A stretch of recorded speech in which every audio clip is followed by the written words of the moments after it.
Soviet اتحاد کے دور میں ماسکو نے کامیابی سے ازبک باشندوں کے ذہن میں اسلامی مطلب کو توڑ مروڑ کر پیش کیا اور ان کی نظر میں اسلام کے معنی ہی بدل گئے۔ انہوں نے وسط ایشیا میں ایک مد مقابل اسلامی ذہانت تیار کی۔ حکومت نے بھی مذہب مخالف تنظیموں کی بھرپور مدد کی اور اسلامی تحریکوں کو کچلنے میں کوئی کسر باقی نہ رکھی۔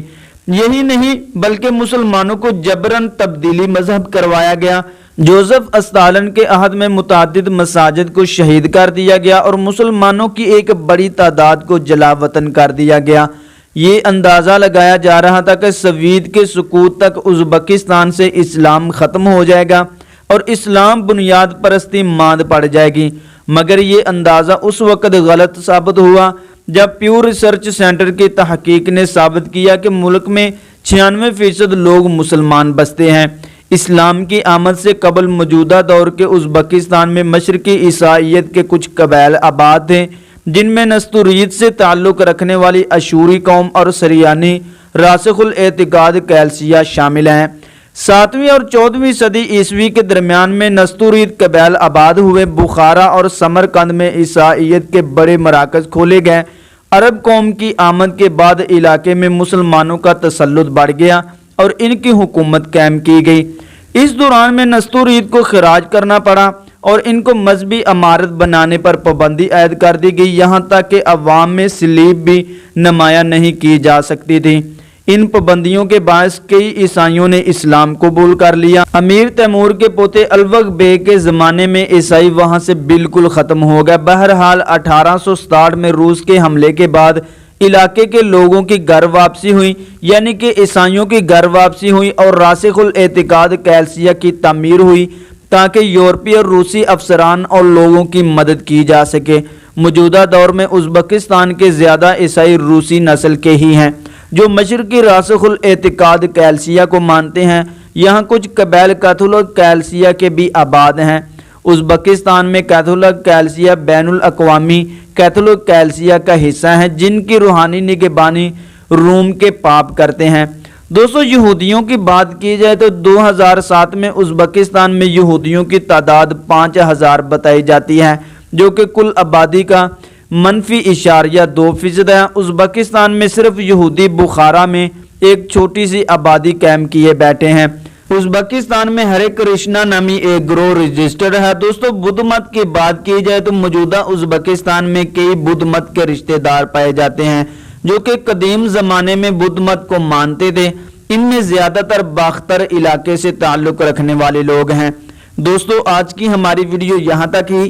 ویڈیو اچھی لگی ہو تو پلیز لائک کر دیں، چینل کو سبسکرائب کر دیں اور بیل کو بھی دبا دیں تاکہ ہماری ہر نئی آنے والی ویڈیو کا نوٹیفیکیشن بر وقت آپ تک پہنچتا رہے۔ السلام علیکم ورحمۃ اللہ وبرکاتہ۔